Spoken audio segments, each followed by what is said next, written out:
Chapter 20. I slept little that night, replaying the fight with Ardov in my head.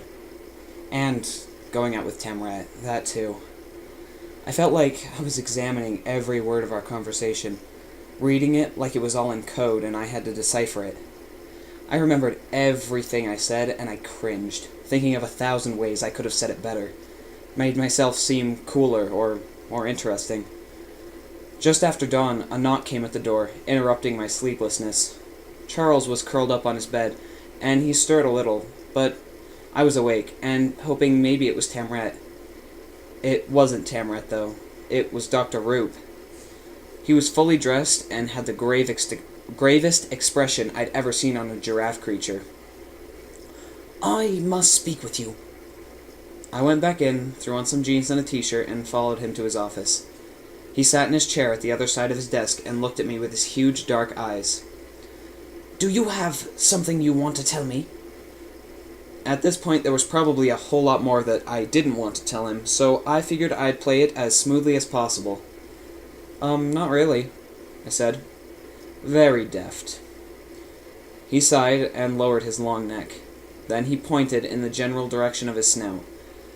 "Do I appear to be foolish in your eyes?" "Not as such," I said, but I was still not sure what he was getting at. He could be talking about the incident in the sparring room, or about leaving the compound after curfew. Maybe I was forgetting something, though. I was breaking the rules with such regularity I was having trouble keeping up with myself. "Ardov spent much of the night in the medical facility," Dr. Roop said. "He claims he was in the sparring room, and he set the parameters too high with the sims." Oh, right, the cringing and wounded Ardov. I'd forgotten about him, actually. I was too busy trying to figure out how to talk about my feelings with an alien Neko. I thought that I might as well do something that wasn't entirely pathetic, though, and I told Dr. Roop the truth. That's not what happened. "I know that's not what happened," Dr. Roop said, "because I reviewed the log images." Well, what was I supposed to do? I demanded. Let him hurt Tamrat? "Of course, helping Tamrat was the right thing to do, but I don't understand why you didn't message me. You may recall we had a talk. You were supposed to trust me." At the time, it had never occurred to me to call Dr. Roop, but now that was kind of hard to explain. Things were kind of crazy. I needed to do something, not wait. "I am familiar with the concept of the snitch," he said, "but Ardov was hurting another delegate. Then you left him alone without calling for medical attention after you knew he'd been hurt." Am I in trouble? "Right now, your infractions are the least of my problems. As for Ardov, there is no way to banish him without destroying the royal delegation's chances. I've had a long talk with him to make sure he understands the consequences of his actions, but he doesn't strike me as the sort of being who's overly concerned with consequences." He rubbed at his horns with one hand. "The selection committee really left me quite a mess." "I'm sorry," I said. "You have been a good friend, but I've made your life more difficult." "Next time, come to me with anything," he said. "I'm on your side, Zeke, I promise." He waved me off with one hand. I was halfway out the door when he said, "Oh, and please try not to break curfew again if you don't mind." Ardov didn't come to class that morning, but Stephen Tamrat and I passed him in the hall that evening when we were heading to dinner. The healing facility had done its work, and he showed no signs of the beating he'd taken. He paused, looked at Tamrat, and made some weird spiraling gesture with his hand. "I've treated you badly, and I beg your forgiveness." There was no sign of sarcasm or hostility in his voice, though. Was it possible Dr. Roop had actually scared him into reforming? Yes, there was a chance, but there was an even better chance he was simply waiting for the opportunity to strike at us. The three of us had booked time in the ship simulation suite for the next night, but when we got there, Charles, Nyana, and Mi-sun were just showing up as well. Charles, I noted, had finally risen to level 10. "Look," Steve pointed at them. "It's the primates." "Hey," I said. You're the good one," he told me. "There's no need to be uncivil," Charles told Steve. "We only have the suite for 2 hours, Misan said.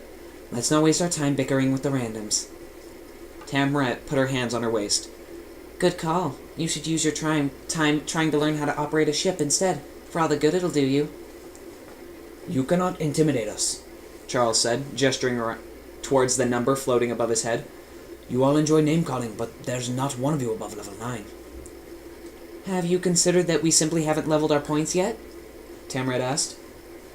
I don't see why you would do that. Tamret smirked, like she had a secret.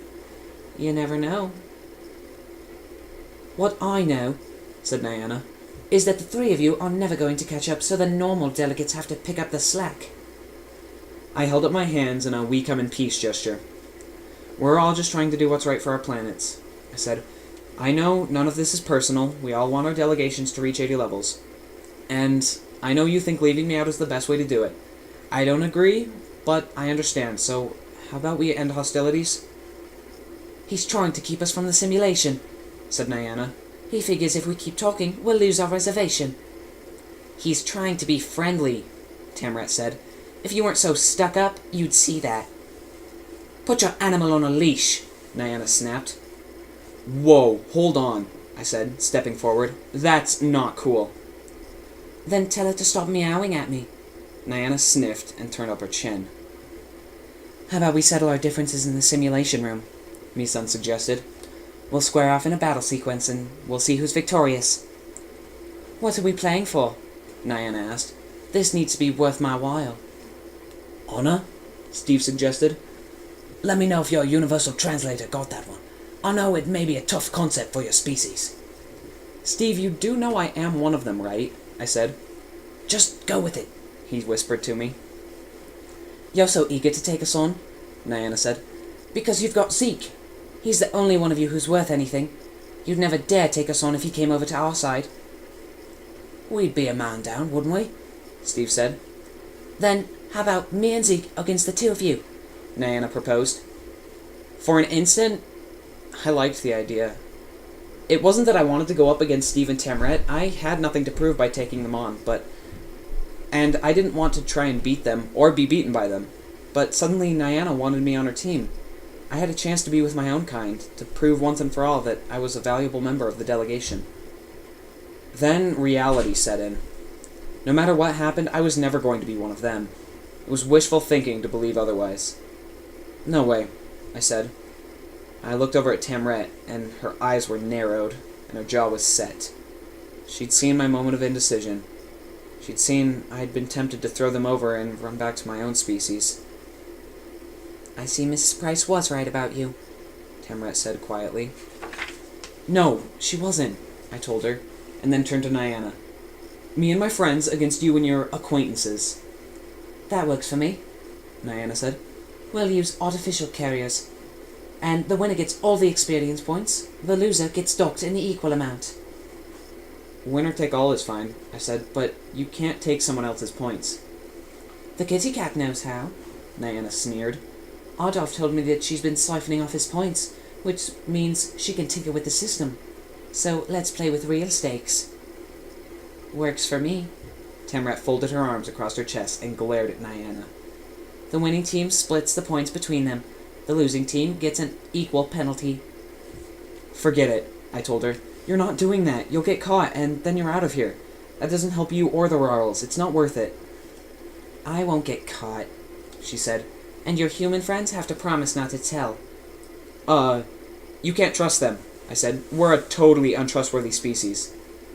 I guess you are, Tamret said, glaring at me. But I'll take my chances. This is not necessary, Charles said. It is dishonest, and I don't wish to see anybody get into trouble. I don't see why this is worth breaking the rules either, Misan agreed. We're doing it, Nyana said. I want to put these losers in their place once and for all.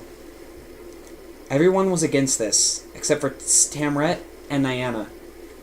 But somehow, we were still going ahead with it.